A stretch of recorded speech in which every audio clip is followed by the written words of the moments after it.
hidup hormati Tuhan dan taruh harapanmu kepada Tuhan, sebab Dia dapat melakukan segala yang di luar batas kemampuan kita.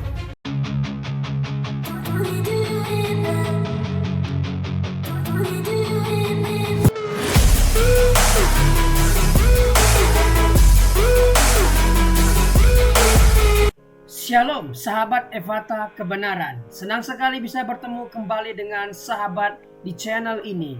Saya berterima kasih karena sahabat sudah mampir dan mengikuti channel ini sampai hari ini. Saya berdoa kiranya Tuhanlah yang membalas dan memberkati kita semua. Channel Ephata Kebenaran membahas khusus tentang tanda akhir zaman atau peristiwa-peristiwa yang akan terjadi di akhir zaman. Dalam bahasa teologianya adalah eskatologi. Kita akan belajar tentang akhir zaman dari berbagai sumber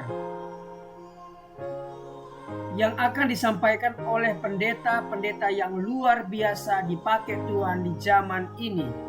Baik pendeta dari Protestan, Karismatik, Katolik, dan semua pendeta akan kita ambil khotbahnya khususnya tentang akhir zaman. Tujuannya agar kita punya pandangan dari berbagai pendeta-pendeta ini, sehingga kita punya pemahaman yang lengkap dan komprehensif tentang tanda akhir zaman atau nubuatan akhir zaman atau tanda 66 ini. Semoga channel ini boleh memberkati kita semua. Tidak perlu berlama-lama lagi, mari kita langsung saja mendengarkan khotbah tentang akhir zaman dari hamba Tuhan yang luar biasa ini. Namun sebelumnya, mari kita bersatu di dalam doa. Bapa di sorga, kami siap dibekali oleh kebenaran firman tentang nubuatan, tentang tanda-tanda akhir zaman, hal-hal yang akan terjadi di masa depan. Berikanlah kami kemampuan agar kami dapat mengerti rencana Tuhan atas kehidupan kami dan dunia ini. Ajar kami Tuhan agar kami mempersiapkan diri menghadapi hari-hari yang akan datang ini.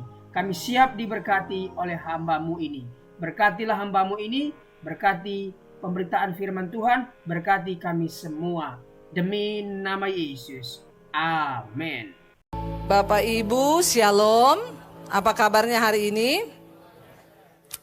Luar biasa. Tema firman Tuhan adalah Yesus Kristus itu juru selamat dan Tuhan.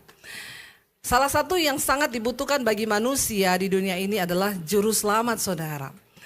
Sebab kita tahu dari awal manusia itu telah jatuh ke dalam dosa dan kehilangan kemuliaan Allah, dan akhirnya kita terpisah dari Tuhan. Adalah sebuah kemalangan bagi manusia ketika dia hidup terpisah dari Tuhan dan dia tidak tahu arah jalan mau kemana. Ketika saat itu dalam masa kegelapan, nabi tidak ada lagi yang berbicara. Karena dari awal ketika Tuhan itu ingin menuntun manusia kembali kepada jalannya, dia berbicara, dirinya, bahkan malaikatnya, bahkan nabi-nabi diutus, dibunuh oleh manusia. Dan dulu saya pernah sharing dengan seorang sopir Grab. Waktu itu saya pelayanan naik Grab. Dan sopir itu bilang, oh ibu Kristen ya? Iya. Terus ibu percaya bahwa Yesus itu Tuhan, dia jadi manusia? Saya bilang, iya saya percaya. Kenapa Tuhan jadi manusia, Bu? Lalu saya bilang, menurut Bapak Tuhan tuh berkuasa gak? Iya, saya tahu Tuhan berkuasa. Tuhan bisa jadi api gak? Bisa. Tuhan bisa jadi air gak? Bisa. Tuhan bisa jadi udara gak? Bisa. Kalau gitu saya tanya Bapak, menurut Bapak Tuhan bisa gak jadi manusia? Lalu dia terdiam, saudara. Dan saya bilang, tadi Bapak bilang Tuhan berkuasa loh. Iya, berarti Tuhan bisa jadi manusia gak? Bisa. Dan dia membantah ucapan mulut yang pertama. Kita harus tahu firman Tuhan dan kita harus mengerti bagaimana memberikan pertanggungan jawab tentang iman kita kepada orang yang tidak mengerti. Lalu dia bilang, tapi kenapa Bu Tuhan harus jadi manusia? Begini Pak, saya bilang, kalau Bapak mau kasih tahu sama semut, dia jatuh kalau lewat sini. Kira-kira Bapak bilang sama semut tuh, semut kamu mau jatuh loh, dia ngerti enggak? Enggak.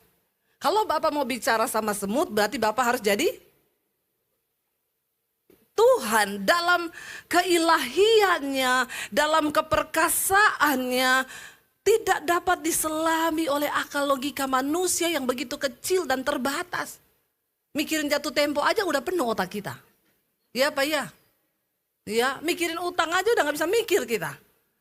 Apalagi mencoba memahami Tuhan yang begitu luar biasa dengan otak logika manusia. Gak bisa saudara. Jadi Tuhan harus turun sendiri dalam rupa manusia untuk menunjukkan jalan kebenaran itu. Untuk kasih tahu kepada manusia supaya mereka itu tidak celaka.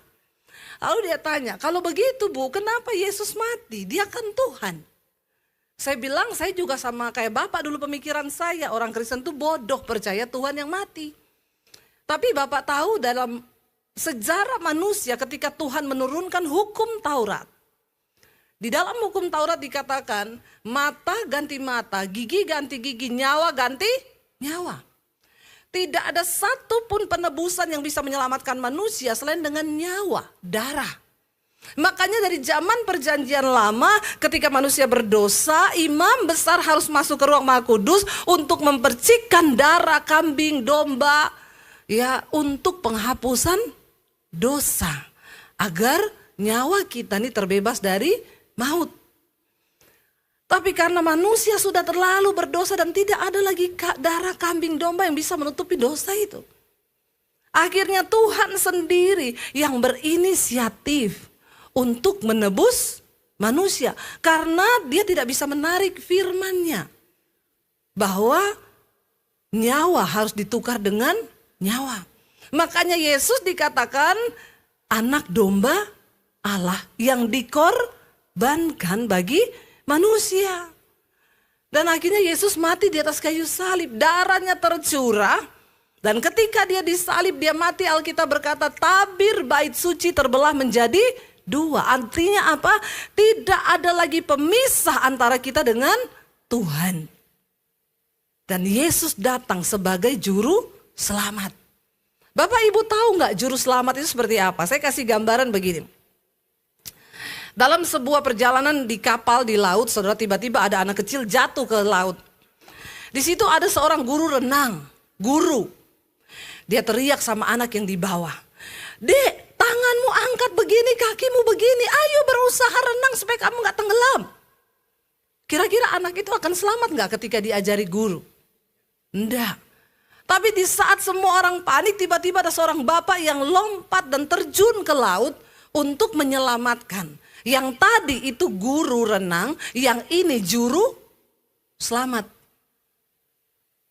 Kenapa dia terjun? Karena ternyata itu bapaknya. Yang jatuh itu anaknya. Amin. Ya, hanya bapak lah yang mau berkorban buat anak. Benar nggak? Bapak-bapak lain mau nggak berkorban buat anak orang? Kagak kan? Sudah kelihatan dari wajahmu. Ya, jadi saudara, dan yang juru selamat nih yang mana? Kalau dia cuma guru, dia mengajarkan cara untuk selamat. Tapi kalau dia juru selamat, dia turun sendiri untuk menyelamatkan. Itu bedanya. Banyak nabi, banyak guru yang mengaku akan mengajari saudara dan saya umat manusia untuk membawa kepada jalan kebenaran, sorga. Tapi cuma Yesus yang turun dari sorga, yang bisa kasih tahu jalan ke sorga. Karena tidak ada seorang pun yang pernah naik ke surga, ya, seperti Tuhan Yesus. Dan hanya dia yang datang dari sorga yang sanggup menunjukkan jalan ke sorga. Bahkan di kitab suci agama lain diakui bahwa Isa Al-Masih, Yesus Kristus, dikandung oleh Rohulullah di dalam kandungan Maryam. Dia tidak lahir secara persetubuhan biasa manusia dengan manusia. Semua nabi dilahirkan oleh proses persetubuhan pembuahan antara sel telur dan sperma. Tetapi Yesus, dia lahir dikandung oleh Rohulullah, yaitu Roh Allah, Roh Kudus yang ada di dalam kandungan Maria. Dan dia lahir ke dalam dunia. Lalu sekarang ketika Yesus sebagai Tuhan yang adalah juru selamat sudah datang menyelamatkan saudara dan saya, bagaimana respon kita? Kalau mendengarkan pengajaran Injil itu jangan setengah-setengah. Yang diselamatkan adalah yang percaya, menerima Yesus, dan hidup sesuai dengan perintahnya. Jangan berhenti dengan hanya menerima dia, berarti selamat. Saya mau tanya Bapak Ibu, kalau kita punya anak, dia ngaku kita orang tua kita, tapi dia nggak mau dengar omongan kita, Bapak Ibu marah nggak? Marah nggak kira-kira? Dia pulang makan ini terus dikasih tahu, ngapain lo kasih tahu gua? Kan hidup urusan gua. Saya bilang sama anak-anak saya, selama kamu masih tinggal di rumah ini, kamu ngakui mami papi orang tuamu, maka kamu harus nuruti aturan kita. Kalau tidak, keluar kamu dari rumah ini. Iya enggak Bapak-bapak? Supaya mereka tidak menjadi anak-anak gampang. Banyak orang Kristen mengaku Tuhan adalah bapaknya, tapi kurang ajar sama Tuhan. Nggak pernah nurut sama firman Tuhan. Berbuat dosa terus, selingkuh terus, ya, melakukan segala macam yang jahat.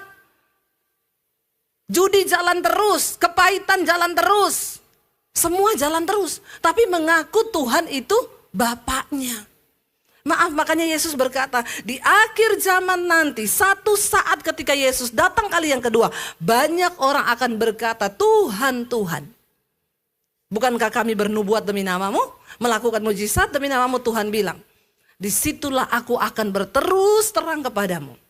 Bukan yang berseru padaku Tuhan, Tuhan yang akan masuk dalam kerajaan Allah, tapi mereka yang melakukan kehendak Bapa. Nggak cukup jadi Kristen. Nggak cukup hanya berkata Yesus juru selamat. Tapi kita perlu menerima dia dengan hati dan hidup sungguh-sungguh mengikuti semua perintah dan ajarannya, saudara. Karena tidak mudah loh.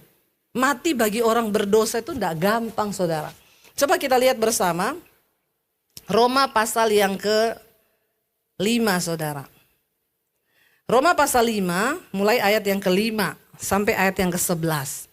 Roma 5 ayat yang ke-5 kita baca bersama. Kalau kita ini ikut Yesus, menaruh harap kita pada Yesus, menerima dia sebagai Tuhan dan Juru Selamat, maka kita terima pengharapan. Ya, dan pengharapan dalam Kristus itu seperti apa? Baca bersama. Dan pengharapan tidak mengecewakan, karena kasih Allah telah dicurahkan dalam hati kita oleh Roh Kudus yang telah dikaruniakan kepada kita.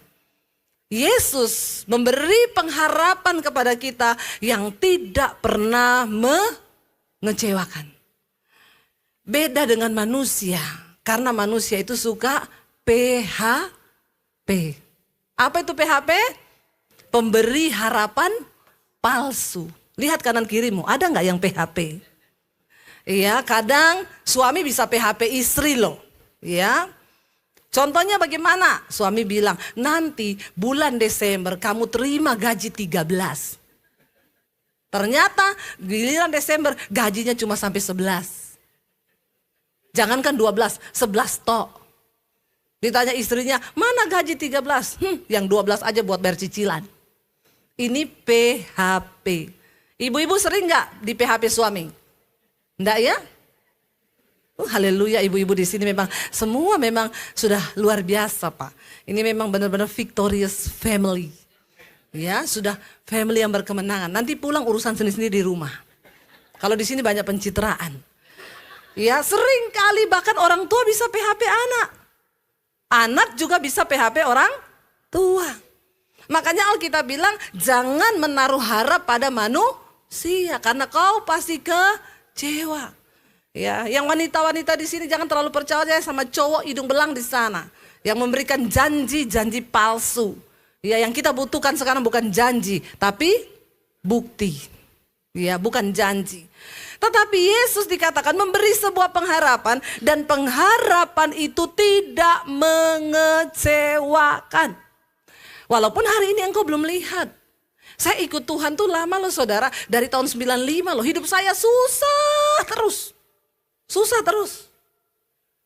Saya sering kali bertanya, Tuhan di mana janji-janji yang engkau berikan sama saya dulu?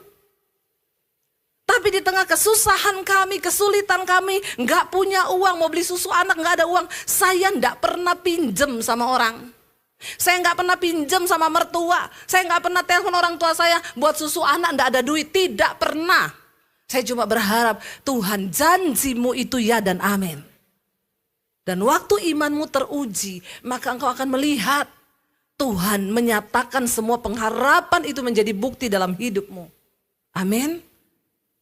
Karena namanya pengharapan belum dilihat. Tapi tetaplah berharap.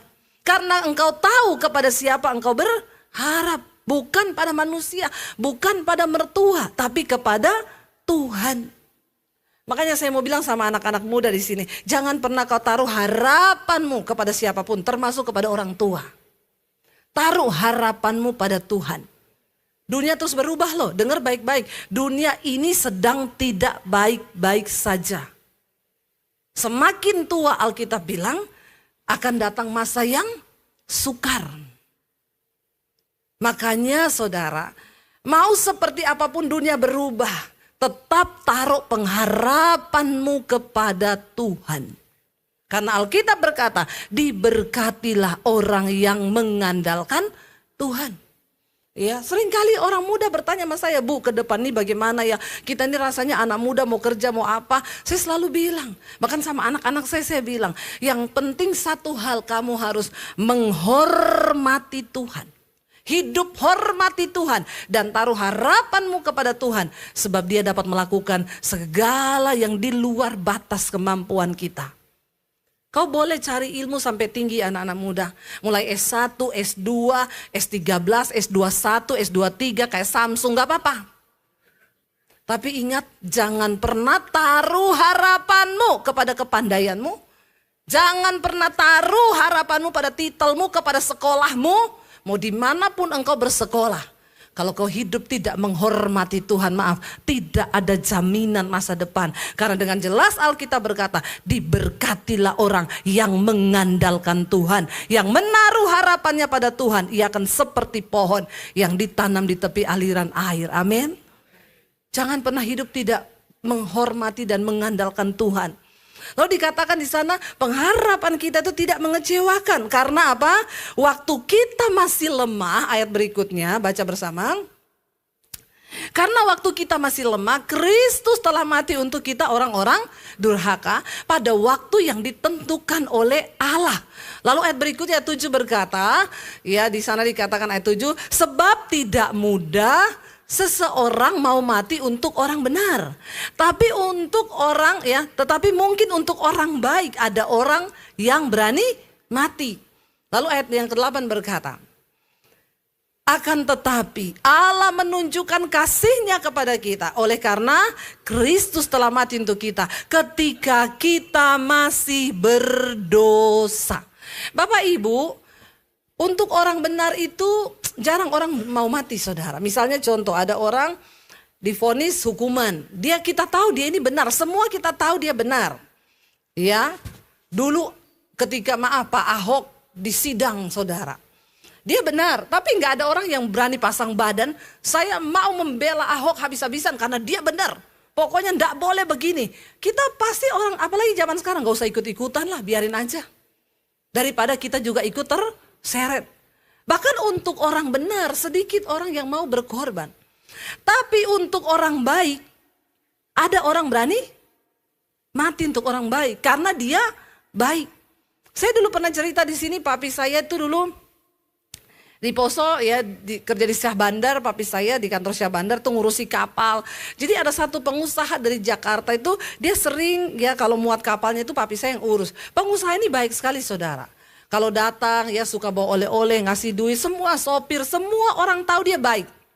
Satu kali ketika dia nyetir, ketika dia pergi ke luar kota dengan sopirnya, dia bilang sama sopirnya gini, Pak, saya tuh ngantuk kalau enggak nyetir.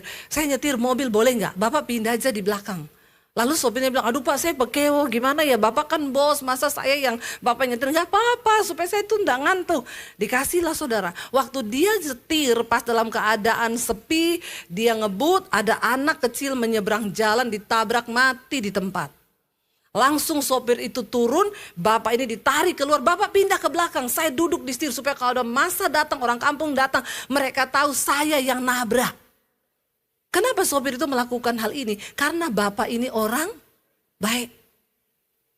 Makanya rajin-rajinlah berbuat kebaikan. Supaya banyak yang sayang saudara, amin. Lalu saudara, tapi dasar Bapak ini orang baik, ketika dibawa di kantor polisi, Bapak itu ngaku, yang nabrak bukan sopir saya Pak, tapi saya. Tadi itu sopir saya ngaku-ngaku supaya saya nggak diamuk massa. Tapi saya Pak yang nabrak. Padahal sopirnya bilang nggak apa-apa Pak, saya aja, jangan ngomong Bapak. Lalu bapaknya beri santunan dan puji Tuhan keluarga tidak menuntut. Akhirnya juga bapak ini ya sudah atur damai, namanya kecelakaan. Saya mau tanya, kalau ada orang jahat, orang nih maling, curanmor, lalu ketahuan massa, dikejar, dia lari ketabrak kereta. Saudara ngomong apa? Ayo ngomong apa saudara? Iya, kejar maling, keserempet. Iya, malingnya jatuh. Saudara ngomong apa? Ya kapok, rasain lu. Kalau masih hidup kenapa nggak mati sekalian? Itu kan kita toh. Mana ada orang mau mati untuk orang berdosa. Yang ada kita lihat orang berdosa kita kutuki biar mati. Tapi Tuhan Yesus juru selamat. Dia bahkan mati bagi kita ketika kita ini dalam posisi berdosa. Itu adalah juru selamat. Dia menggantikan posisi kita tergantung di kayu salib. Binasa, mati, kena penghukuman. Dan dia gantungkan dirinya di sana supaya saudara dan saya tidak binasa. Melainkan beroleh hidup yang kekal. Setelah kita menerima Tuhan Yesus sebagai Tuhan dan Juru Selamat. Dan kita tahu dia bayar semua utang dosa kita.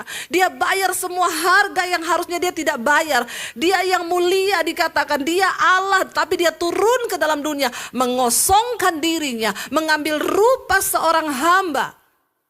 Dia dikuasai daging tapi dia terbukti tidak melakukan perbuatan daging. Dia 100% Tuhan, tapi dia 100% manusia yang bisa merasakan kelemahan-kelemahan daging kita. Dia matikan semua kutuk daging di atas daging. Dan di atas kayu salib, dia mati tergantung. Kenapa Yesus mati? Sekarang saudara tahu jawabannya. Kalau ada orang yang tidak percaya Yesus bertanya, kenapa dia Tuhan harus mati? Karena dosa kita lah yang ditanggungnya. Karena penghukuman kita lah yang diambilnya. Saudara, ketika saudara tahu ada orang yang mau berkorban buat hidupmu, bagaimana responmu? Apakah engkau masih terus dengan sengaja hidup di dalam dosa? Apakah engkau masih terus sengaja tinggal di dalam kepahitan, di dalam hawa nafsu, di dalam hal-hal yang tidak berkenan pada Tuhan? Apa responmu? Jangan cuma bilang sekali Yesus percaya kau selamat. Maaf, saya harus menyampaikan ini di penghujung tahun ini. Bersyukur kalau kita masih bisa masuk ke tahun yang baru di 2025 nanti. Jangan jadi Kristen yang cuma bikin panas kursi gereja dan hidupmu gak pernah berubah.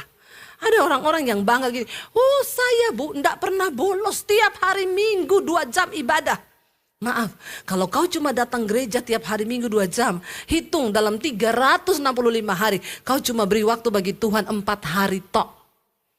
Pertanyaan saya, yang 361 harinya kemana? Bagaimana kau beri makan manusia rohmu? Apa yang kita sungguh-sungguh lakukan? Apa yang sudah kita perbuat untuk membalas kasih Tuhan?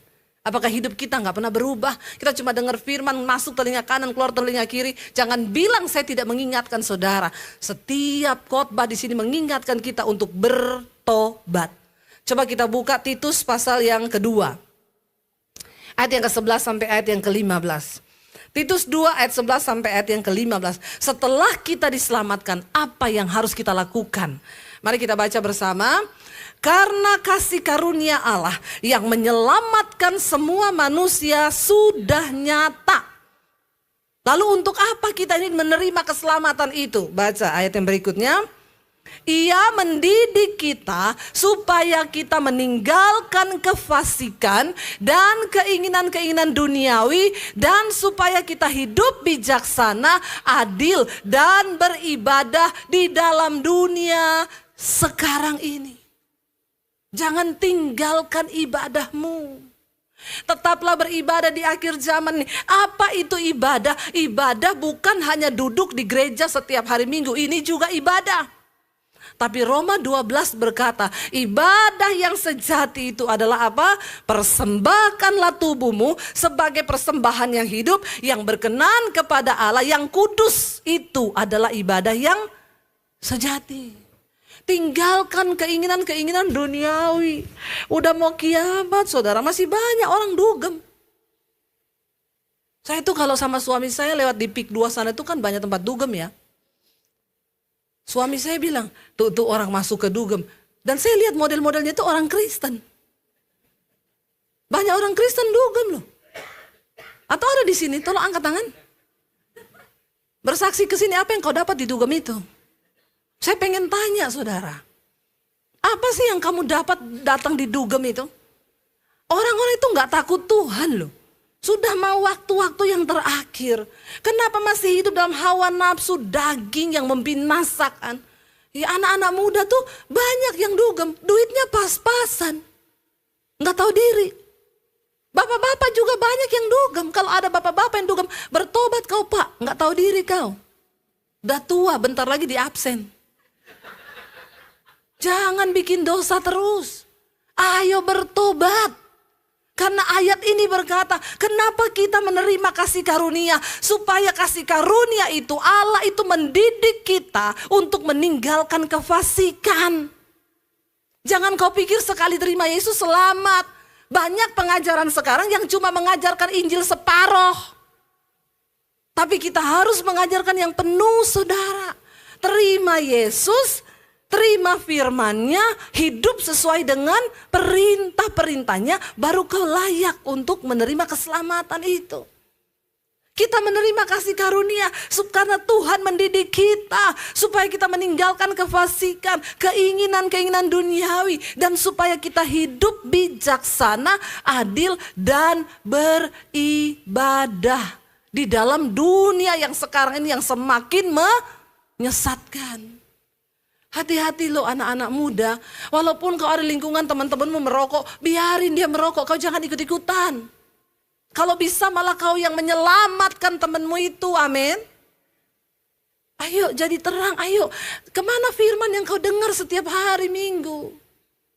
Jangan cuma jadi Kristen yang bikin panas kursi gereja, bener loh. Kita nih harus berlomba di dalam kekudusan, itu ibadah yang sejati. Persembahkan tubuhmu sebagai persembahan yang hidup, yang kudus dan berkenan kepada Tuhan. Waktu masih hidup, engkau persembahkan hidupmu. Jangan kalau sudah mati. Ya, apalagi udah mati taruh Alkitab dalam peti. Sedangkan waktu hidup dia tidak baca, apalagi kalau dia sudah mati. Dia tidak pernah baca itu Alkitab, apalagi dalam peti. Ditambah lagi dia buta huruf. Terus buat apa kau taruh itu Alkitab di peti? Saudara, ayo kamu tinggalkan semua keinginan duniawi itu. Lalu ayat yang ke-13 bisa dikatakan apa? Dan dengan apa? Menantikan penggenapan pengharapan kita yang penuh bahagia dalam penyataan kemuliaan Allah yang maha besar dan juru selamat kita Yesus Kristus. Kita ini masih menanti. Alkitab berkata, menanti apa? Keselamatan yang akan dinyatakan pada akhir zaman. Jangan terlalu pede bilang kita ini sudah selamat. Karena akan ada pengadilan Kristus di akhir zaman. Yesus sudah datang sebagai juru selamat di awal. Tapi kita bisa membuang keselamatan itu karena kita tidak meresponi Tuhan. Kita lebih memilih untuk hidup dalam dosa. Kita lebih memilih untuk hidup dalam keinginan-keinginan daging kita. Dengan cara itu engkau membuang kasih karunia Tuhan itu. Dan Yesus berkata, keselamatan kita baru akan dinyatakan pada zaman akhir. Ketika kita semua berdiri di hadapan tahta pengadilan Kristus. Dan di sana Tuhan akan berkata, enyahlah kau daripadaku pembuat kejahatan. Ini orang-orang yang ngaku-ngaku melakukan mujizat demi nama Yesus. Bernubuat demi nama Yesus. Tuhan bilang, nyah engkau pembuat kejahatan. Tapi marilah kepadaku, hai orang-orang yang melakukan kehendak Bapa, yang melakukan firman Tuhan. Hati-hati saudara, kita ini masih menunggu, menantikan penggenapan pengharapan kita yang penuh bahagia. Kapan itu? Pada waktu akhir zaman tiba. Bukan pada waktu kita mati, mati pun belum dihakimi. Sekarang semua orang belum ada yang dihakimi. Belum ada yang masuk neraka. Belum ada. Jangan pikir kalau sudah mati sudah selesai urusan. Belum selesai. Akan ada penghukuman yang kekal sampai selama-lamanya di neraka. Di neraka saudara. Makanya ayo kita mencintai Yesus. Bukan karena kita cuma takut masuk neraka. Tapi karena kita menghormati Dia yang sudah mati dan berkorban bagi hidup kita. Lalu ayat yang ke-14 berkata di sana. Dengan menantikan penggenapan tadi ya ayat 14 yang telah menyerahkan dirinya untuk kita, untuk membebaskan kita dari segala kejahatan, untuk menguduskan bagi dirinya. Perhatikan kenapa Yesus menyerahkan dirinya, karena Dia akan menguduskan bagi dirinya suatu umat. Umat itu siapa? Kepunyaannya sendiri yang rajin berbuat baik. Hari-hari ini Tuhan sedang mengumpulkan umat kepunyaannya sendiri. Siapa mereka? Dalam kitab Wahyu disebut mereka adalah orang-orang yang memakai jubah putih. Mereka adalah orang-orang yang keluar dari kesusahan yang besar di dunia. Tapi mereka tetap bertahan dalam kekudusan, menjaga jubahnya tetap putih, dan mereka sungguh-sungguh hidup mencari perkenanan Tuhan. Mereka adalah umat kepunyaan Tuhan sendiri yang rajin berbuat baik. Bukan berbuat dosa, bukan berbuat jahat. Ayat yang ke-15 berkata di sana, baca bersama. Beritakanlah semuanya ini, nasihatilah dan yakinkanlah orang dengan segala kewibawaanmu. Janganlah ada orang yang menganggap engkau rendah. Hai bapak-bapak, bagaimana engkau bisa menyelamatkan keluargamu? Engkau harus punya wibawa ilahi. Supaya kau tidak dianggap rendah oleh anakmu. Ada orang tua waktu nasihatin anak saudara, sama anak gini-gini, alah bapak juga kayak gitu kok. Ya, kamu jangan merokok ya, kayak hidupmu udah benar aja pak. Gak ada wibawa ilahi kau. Bagaimana supaya engkau punya wibawa ilahi? Bertobat. Hidup dalam kebenaran. Melakukan kekudusan. Waktu kita punya wibawa ilahi, kita ngomong sama orang, kita ngomong sama anak-anak kita. Itu nancep, mereka mendengar karena kita bicara dengan wibawa ilahi. Nasihatilah, yakinkanlah orang dengan segala kewibawaanmu. Wibawa di sini bukan saudara pakai pangkat bintang 3. Ya, bawa bintang. Bawa jabatan, bukan. Ya, wibawa ilahi itu bicara tentang waktu kita hidup dalam firman Tuhan. Ada wibawa ilahi dalam hidup kita. Kita bisa mendengar kok orang yang bicara dengan wibawa ilahi dengan yang tidak itu berbeda. Kenapa ada orang-orang yang menyampaikan firman Tuhan lalu orang itu nancep langsung di hatinya? Karena orang ini melakukan firman dan dia melakukan firman dan dia punya wibawa ilahi untuk bicara. Tapi kalau orang tidak bertobat, mau dia ngomong kayak apapun sampai mulutnya berbusa saudara, gak akan ada yang bertobat. Kenapa? Karena dia sendiri tidak menjadi pelaku. Amin. Saya berdoa saudara, ayo kita ada di penghujung tahun, kita mau masuki tahun yang baru. Kita benahi yuk apa yang perlu kita benahi. Supaya hidup kita berkenan dan kita rindukan seluruh keluarga kita juga boleh diselamatkan. Saya undang para imam musik maju ke depan. Terima kasih sahabat sudah mendengarkan khotbah tentang akhir zaman. Saya yakin dan percaya kita semakin bertambah hikmat dan bertambah referensi tentang akhir zaman.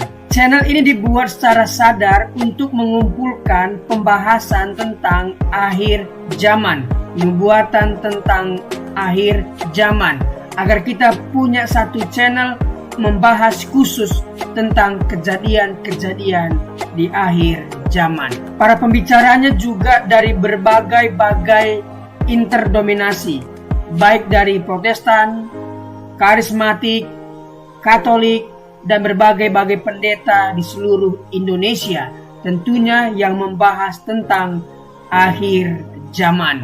Semoga channel ini memberkati kita semua. Firman Tuhan mengatakan Matius 13 ayat 39, musuh yang menabur benih lalang ialah iblis. Waktu menuai ialah akhir zaman, dan para penuai itu malaikat. Matius 22:23-24. Pada waktu itu, jika orang berkata kepadamu, lihat, Mesias ada di sini, atau Mesias ada di sana, jangan kamu percaya, sebab Mesias palsu dan nabi-nabi palsu akan muncul, dan mereka akan mengadakan tanda-tanda yang dahsyat dan mujizat-mujizat, sehingga sekiranya mungkin mereka menyesatkan orang-orang pilihan juga. 1 Tesalonika 4 ayat 15-16. Ini kami katakan kepadamu dengan firman Tuhan, kita yang hidup, yang masih tinggal sampai kedatangan Tuhan, sekali-kali tidak akan mendahului mereka yang telah meninggal. Sebab pada waktu tanda diberi, yaitu pada waktu penghulu malaikat berseru dan sangkakala Allah berbunyi, maka Tuhan sendiri akan turun dari sorga, dan mereka yang mati dalam Kristus akan lebih dahulu bangkit. Matius 24 ayat 24. Karena itu berjaga-jagalah, sebab kamu tidak tahu pada hari mana Tuhanmu datang. Matius 26 ayat 64. Jawab Yesus, engkau telah mengatakannya, akan tetapi aku berkata kepadamu, mulai sekarang kamu akan melihat Anak Manusia duduk di sebelah kanan yang Maha Kuasa dan datang di atas awan-awan di langit. Tuhan akan menjemput kita di langit, dan kita akan datang menyongsong Dia di langit, sampai nanti kita akan memerintah di kerajaan 1000 tahun. Tuhan Yesus memberkati. Mari kita berdoa. Tuhan, terima kasih buat pemaparan firman Tuhan tentang akhir zaman yang disampaikan oleh hamba-Mu yang luar biasa ini. Berkatilah hamba-Mu ini, pelayanan, keluarga, setiap pekerjaan yang dia kerjakan dibuat Tuhan berhasil dan beruntung. Kami yang mendengarkan firman ini berterima kasih Tuhan, karena kami semakin bijaksana menambah referensi baru tentang akhir zaman. Apa yang harus kami lakukan menjelang akhir zaman? Tentunya harus mendekatkan diri, melekat dengan Tuhan, sehingga ketika waktu itu tiba, kami diangkat dan bersama-sama dengan Tuhan di langit dan akan memerintah di kerajaan 1000 tahun nantinya. Terima kasih Tuhan, demi nama Yesus. Amin.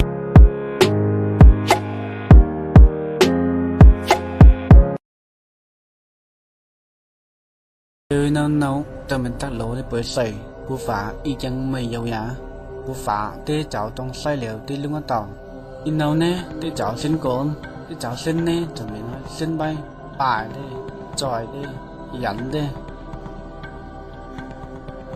coi à mày tu xin nào muốn tới lịch xa tán tê nè cháu ngạo mày mòn chùi bù phá ông tê đọc lên nó tê chỗ khai sĩ sẽ quay cha xin nào mà bài đi bây giờ cho mình cha xin nêu bên ngoài với bài sa tan nhà bù phá cho mình không hay nào như vậy mình đi luôn tàu thằng này bây giờ đi tập sa tan và cha xin vào cái một bù phá bay cho bên pan âm bay tới lầu càng thì pay mà thằng pay mặt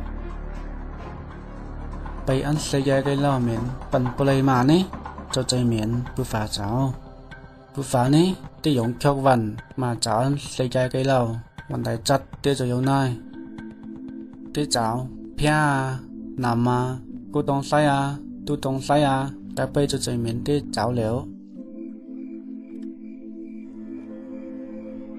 ไปเดี๋ยวกูทันอีกไงไหนเดี๋ยวจะไอ้หญิงเดี๋ยวมันเจ้ากันผู้ชายแนวกันไม่ยังแนวเดี๋ยวเจ้ากันมาเนี่ยจะเจอกันไปป่ายเดี๋ยวcô hơi cần phải lấy bé cô nên xây giá cái bây giờ bù phá tới chỗ cháu ăn xuân neo hơi cần nhậu cái xây mà cho mày qua yêu tình cha ăn xuân cái nè mày cô mà nè mình pan này lại bù phá chỗ sang cần giá cô mà cái mình chân kín nào mọi người tôi này kín tôi này chỗ ngày thay bây giờ in đâu cần và bù phá hô xí trong xây cần quay mấyวันnè tu pay tu satani pada kang ni tuจะเขานั่งเรามาไปลกกันหยา bù phá thì la về tụi này cái nhà sau mà tụi tôi chân soi thêm hai tụi này cái nào bây giờ cần cho tụi bay càng cái nào mà lòng bay cái lòng bay à cho mày phá nữa như vậy bù phá càng bây giờ soi cần lòng mày thái đi vào nè bây giờ cần lòng mày phạm cho bù phá khát tuần đấy mày bù phá mày nó phạm nó mình soi cần lòng mày phạm soi miếu con căn này nào soi cho khát tuần bayตรงยาวะนั้นเพียไปกันลงทูเพียก็ไปเหมือนในเนาะไปยากว่ากันละเป็นผู้ฝ่าเจ้ามายิงผู้ฝ่ายาวนางเหล่านี้กันจูนำทางเบ็ดทายาในกันฝ่าไป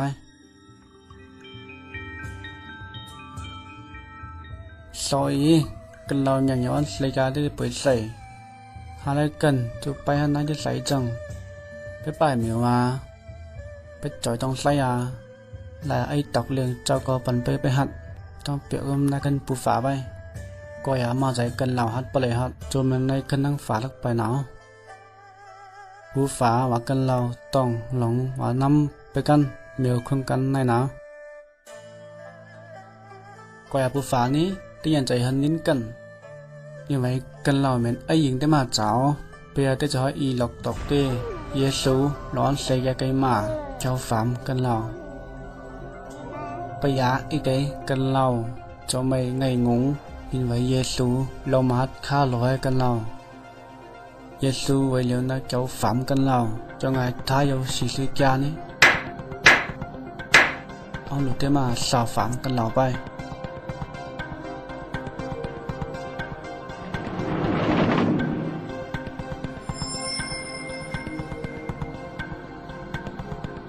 bây giờ cần lâu xin Giêsuไปnhìn xa kia còn mà tỏไปkiếm Giêsuไปนี่ทั้งเบ็กกันเราท้ายยาบนควันโจในคันฝาใบว่าปูฝายาวจิงใส่วันยามีสัญญาสลานี่นิท้ายยานี่จะไปkiếmไพ่ไปที่ไต้ฟุ้งเหมือนไต้ต่อยปูฝาเจ้าตีปล่อยไพ่ซอยวงยากันเราไม่ไปkiếm Giêsuหนาวมีตั้งลมเขาปูฝาลมเขาGiêsuกลางหนาวไปป่ายไพ่ไปเกมไพ่จะลองตีไปโยโหโยคำวางกันเราเก็บGiêsuนี้กันเราท้ายยาจนในคันเตียงฝาไปอีไว้Giêsuจะใจตองกองเนาะไปกันเทียบค่าเราต่อแนวขึ้นไปในทั้งปูฝาตั้งหน้าบางอย่างตัวอย่างสัญญาGiêsuนี้จนในกันฝาไปว่าผู้ฝานายเอาจึงใส่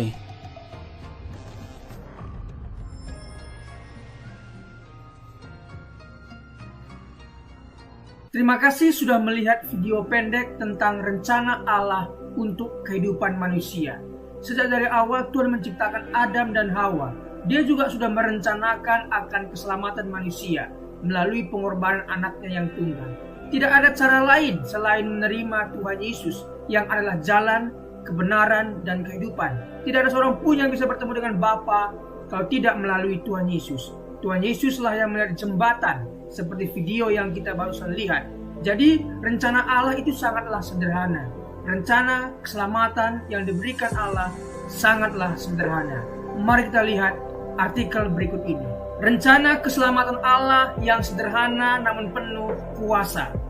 Hai kawan, saya akan mengajukan pertanyaan yang paling penting di dalam kehidupan ini. Kebahagiaan dan kesusahan Anda di masa akan datang bergantung pada jawaban Anda. Pertanyaannya adalah, apakah Anda sudah diselamatkan? Ini bukan pertanyaan tentang perbuatan baik Anda, bukan juga apakah Anda anggota gereja, tetapi apakah Anda sudah diselamatkan? Apakah Anda yakin akan masuk surga setelah meninggal dunia? Alkitab berkata bahwa untuk dapat masuk surga, seseorang harus dilahirkan kembali. Dalam Yohanes 3 ayat 7. Yesus berkata kepada Nikodemus, kamu harus dilahirkan kembali. Karena yang dilahirkan dari daging adalah daging, yang dilahirkan dari roh adalah roh. Dalam Alkitab, Allah memberikan rencana bagaimana caranya untuk dapat dilahirkan kembali, yang berarti diselamatkan. Rencananya sangat sederhana. Anda dapat diselamatkan hari ini juga. Bagaimana caranya? Langkah pertama, Anda harus sadar bahwa Anda adalah orang berdosa. Karena semua orang telah berbuat dosa dan telah kehilangan kemuliaan Allah. Roma 3 ayat 23. Karena semua orang lahir dengan hati yang berdosa, hati yang dari daging. Anda adalah orang berdosa dan terpisah dari Allah karena dosa. Sebab upah dosa ialah maut. Roma 6 ayat 23. Ini artinya pemisahan kekal dari Allah di dalam neraka. Manusia ditetapkan untuk mati hanya satu kali saja, dan sesudah itu dihakimi. Ibrani 9 ayat 27. Tetapi Allah sangat mengasihi Anda. Dia telah memberikan anaknya yang tunggal, Yesus, untuk menanggung dosa Anda dan mati untuk Anda. Dia, Yesus, yang tidak mengenal dosa, telah dibuatnya menjadi dosa karena kita, supaya di dalam Dia kita dibenarkan oleh Allah. 2 Korintus 5 ayat 21. Yesus harus meneteskan darahnya dan mati karena nyawa makhluk ada di dalam darahnya. Imamat 17 ayat 11. Tanpa penumpahan darah tidak ada pengampunan. Ibrani 9 ayat 22. Akan tetapi Allah menunjukkan kasih-Nya kepada kita oleh karena Kristus telah mati untuk kita ketika kita masih berdosa. Roma 5 ayat 8. Meskipun kita tidak dapat mengerti bagaimana caranya, Allah berkata bahwa dosa-dosa setiap orang yang percaya kepadanya telah dibebankan kepada Yesus dan Ia mati untuk kita. Dia dijadikan pengganti kita. Ini adalah kebenaran. Allah tidak dapat berbohong, kawanku. Sekarang Allah memberikan kepada manusia bahwa di mana-mana semua mereka harus bertobat. Kisah Para Rasul 17 ayat 30. Langkah kedua adalah pertobatan. Pertobatan ini adalah sunat hati. Kalau di perjanjian lama Tuhan minta Abraham, Kejadian 17, dan semua keturunannya disunat sebagai tanda perjanjian yang kekal. Makna rohaninya adalah dalam perjanjian baru Tuhan Yesus memperkenalkan tujuan dari sunat jasmani adalah sunat hati, yaitu secara rohani. Sunat jasmani dilakukan sebagai upaya memurnikan diri dan dari aspek medis dapat menghindari sejumlah sakit penyakit. Sunat hati secara rohani memurnikan hidup kita dari dosa dan maut. Yeremia 4 ayat 4 berkata tentang sunat hati supaya terhindar dari murka Allah. Perbuatan-perbuatan yang jahat adalah kehidupan yang tidak takut akan Tuhan, tidak hidup mengasihi Dia dan tidak beribadah kepadanya. Sunat hati berarti bertobat dari kehidupan yang jahat dan menaati Tuhan. Mengatakan betapa baik, kuat dan dahsyat, adil dan kasih Tuhan hingga layak disembah oleh semua orang. Pertobatan harus disertai perbuatan. Cara berpikir di mana seseorang mengaku dan setuju bahwa ia orang berdosa di hadapan Allah dan mengaku serta menerima pengorbanan Yesus di kayu salib untuk setiap orang percaya. Dalam Kisah Rasul 16 ayat 30-31, penjaga-penjaga Filipi bertanya kepada Paulus dan Silas, "Tuan-tuan, apakah yang harus aku perbuat supaya aku selamat?" Jawab mereka, "Percayalah kepada Tuhan Yesus Kristus dan engkau akan selamat." Percayalah kepadanya sebagai seorang yang telah menanggung dosa-dosa Anda dan mati mengganti Anda, dikuburkan dan dibangkitkan kembali oleh Allah. Kebangkitannya memastikan bahwa orang percaya dapat yakin akan kehidupan kekal. Sesaat Yesus diterima sebagai juru selamat, kebangkitannya memastikan bahwa orang percaya dapat yakin akan kehidupan kekal sesaat Yesus diterima sebagai juru selamat. Tetapi semua orang yang menerimanya diberinya kuasa supaya menjadi anak-anak Allah, yaitu mereka yang percaya dalam namanya. Yohanes 1 ayat 12. Sebab barang siapa yang berseru kepada nama Tuhan akan diselamatkan. Roma 10 ayat 13. Barang siapa dalam kutipan di atas termasuk Anda diselamatkan bukan berarti mungkin atau dapat, tetapi pasti diselamatkan. Tentu Anda sadar bahwa Anda seseorang berdosa. Saat ini juga, dimanapun Anda berada, bertobatlah, serahkanlah hatimu kepada Allah dalam doa pengakuan dosa dan pertobatan yang sungguh-sungguh. Dalam Lukas 18 ayat 13, seorang yang berdosa berdoa, Ya Allah, kasihanilah aku orang berdosa ini. Berdoalah, ya Allah, aku tahu bahwa aku adalah orang berdosa. Aku percaya bahwa Yesus telah menggantikan aku waktu dia mati di kayu salib. Aku percaya bahwa penumpahan darahnya, kematiannya, penguburannya, dan kebangkitannya adalah untuk aku. Sekarang aku menerimanya sebagai juru selamatku. Terima kasih atas pengampunan dosa-dosaku, pemberian keselamatan dan kehidupan yang kekal karena rahmat dan anugerah-Mu. Amin. Terimalah firman Allah dan dapatkanlah keselamatan daripadanya dengan iman. Percaya, maka Anda akan diselamatkan. Secara lahiriah mungkin kita kelihatan pergi ke gereja, membaca Alkitab. Namun jika hati kita masih tinggal dalam kegelapan, dilimputi ketakutan, kebimbangan, kepentingan diri sendiri, dan memaksakan kehendak sendiri, kita harus mempersembahkan hati kepada Tuhan sebagai persembahan yang terbaik. Bukan gereja, perkumpulan ataupun perbuatan-perbuatan amal ibadah yang menyelamatkan Anda. Ingatlah, hanya hati yang diserahkan kepada Allah yang dapat disucikan dan diselamatkan. Rencana keselamatan Allah yang sederhana adalah Anda orang berdosa. Apabila Anda tidak percaya dalam Yesus yang telah mati menggantikan Anda, pasti Anda akan tinggal untuk selama-lamanya di dalam dosa dan maut. Jika Anda percaya kepadanya sebagai juru selamat yang telah disalibkan, dikuburkan, serta dibangkitkan, Anda menerima pengampunan atas segala dosa dan karunia keselamatan kekal karena iman. Anda mungkin berkata, tidak mungkin semudah itu. Ini sesuai Alkitab. Ini adalah rencana Allah. Hai kawan, percayalah pada Yesus dan terimalah Dia sebagai juru selamatmu hari ini juga. Kalau rencananya masih belum jelas bagi Anda, bacalah tulisan ini berulang-ulang tanpa berhenti sampai Anda mengerti jiwa Anda lebih berharga daripada seisi dunia ini. Apa gunanya seseorang memperoleh seluruh dunia tetapi ia kehilangan nyawanya? Markus 8 ayat 36. Marilah serahkan hatimu kepada Tuhan sebagai persembahan yang hidup, kudus, dan sukarela. Anda harus benar-benar pasti akan keselamatan pribadi ini. Apabila Anda kehilangan jiwa, Anda akan kehilangan surga dan kehilangan segala-galanya. Percayalah dan biarkanlah Allah selamatkan Anda saat ini juga. Kuasa dan kasih Allah akan selamatkan Anda. Tetapkan hati Anda dan perubahan cara pandang memungkinkan Anda untuk hidup sebagai orang Kristen yang selalu menang atas pencobaan. Pencobaan-pencobaan yang kamu alami ialah pencobaan-pencobaan biasa yang tidak melebihi kekuatan manusia, sebab Allah setia dan karena itu Ia tidak akan membiarkan kamu dicobai melampaui kekuatanmu. Pada waktu kamu dicobai, Ia akan memberikan kepadamu jalan keluar sehingga kamu dapat menanggungnya. 1 Korintus 10 ayat 13. Jangan bergantung pada perasaan Anda. Perasaan itu selalu berubah. Berdirilah pada janji-janji Allah. Janji-janji Allah tidak pernah berubah. Setelah Anda selamat, ada 3 hal yang perlu dilakukan setiap hari untuk pertumbuhan iman.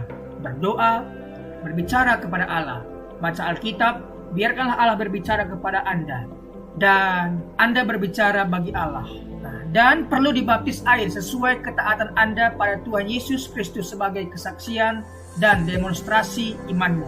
Dan kemudian bergabung secepatnya dengan gereja yang mengajarkan Alkitab sebagai firman Allah.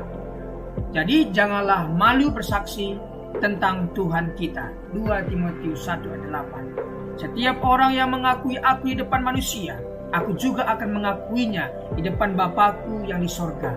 Matius 10 ayat 32. Amin. Itulah tadi rencana keselamatan Allah yang sangat sederhana. Yang pertama, kita harus sadar bahwa kita orang berdosa.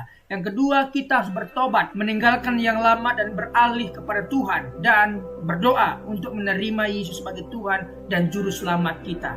Dan setelah melakukan ini, ada 3 hal lagi yang kita harus lakukan, yaitu berdoa, berbicara kepada Tuhan, apa yang menjadi pergumulan kita. Yang kedua, baca firman, mendengarkan Tuhan berbicara lewat firman kepada kita, kemudian kita berbicara kepada Tuhan.